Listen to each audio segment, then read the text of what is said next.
It was just before dawn when a thunderous blast shattered the silence over the Black Sea. A fireball rose into the sky, illuminating the waters beneath the Kerch Strait. The Crimean Bridge, Russia's prized artery that connected its mainland to occupied Crimea, was in flames. For Ukrainians, it was more than a strike on steel and concrete, it was a strike at the very symbol of occupation, and for many, the beginning of a turning tide in a war that had drained the nation for so long. The attack wasn't just a military move, it was an emotional one.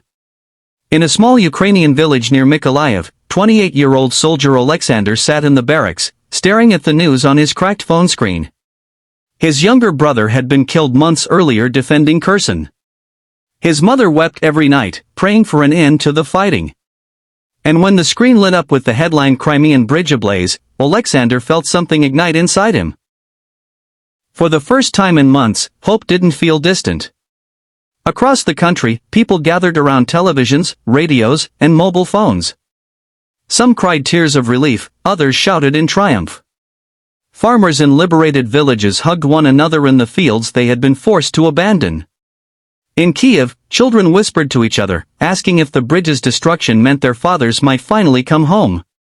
This single strike rippled far beyond the battlefield. It carried the weight of resistance, of dignity, of the belief that Ukraine's fight was not in vain.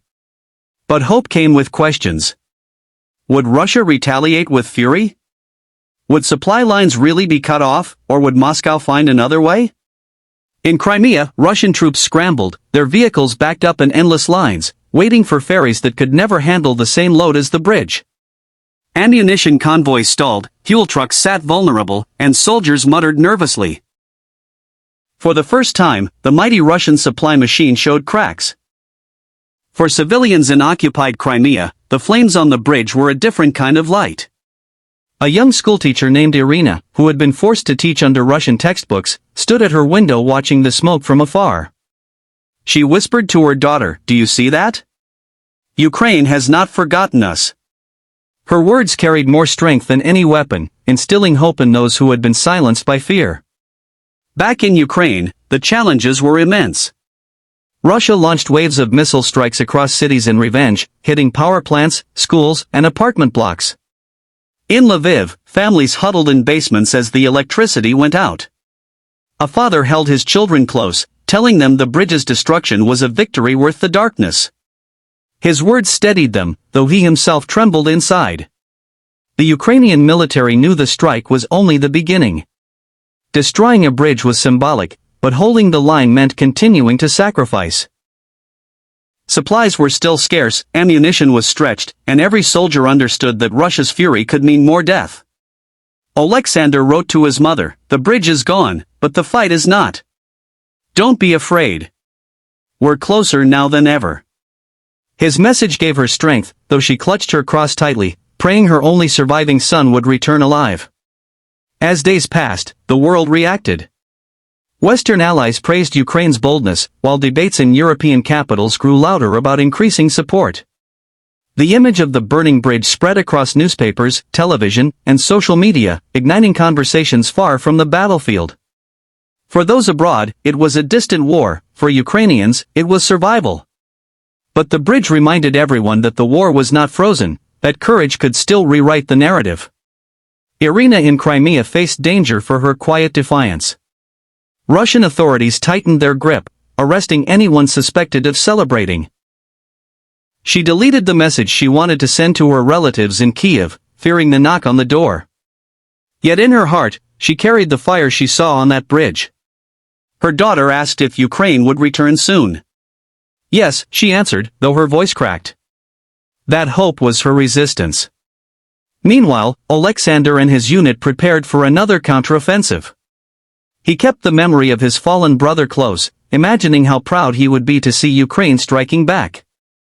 The men in his squad shared stories of families, farms, and futures they dreamed of after the war.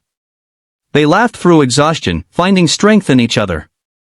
The burning bridge wasn't just a strategic move, it was fuel for their determination. For Russia, the strike was humiliating. State television tried to downplay the damage, insisting repairs were underway, but everyone knew that without that bridge, supplying tens of thousands of troops in southern Ukraine became much harder. Soldiers on the front lines whispered about shortages, about hunger, about being abandoned. Cracks began to show not just in infrastructure, but in morale. And yet, the war was far from over. Missiles still rained, soldiers still fell, and families still mourned. But something had shifted. Ukraine had proven that even against a larger, wealthier, and heavily armed adversary, boldness could change the course of war. Alexander's mother, who once sat silent in grief, now joined other women in the village, sewing uniforms and gathering supplies for soldiers. She told them, "If our sons can fight, we can work. If a bridge can fall, so can the occupation." Her words spread courage among those who once felt powerless. Months later, as the war dragged on, people still remembered the day the Crimean Bridge went up in flames. It became a symbol etched into memory, a reminder that Ukraine was not broken, that resistance lived in every village, every city, every heart. Even in the darkest hours, the light from those flames still flickered in people's minds. For Irina in Crimea, for Alexander at the front, for millions across Ukraine, the burning bridge was not the end but a beginning. It was proof that no occupation lasts forever, no chain is unbreakable, and no enemy invincible. And when Alexander finally rode home again, he told his mother, the bridge was just the first. We will rebuild everything they try to take. We will return. His words carried across the silence of a war-torn land, a promise stronger than steel.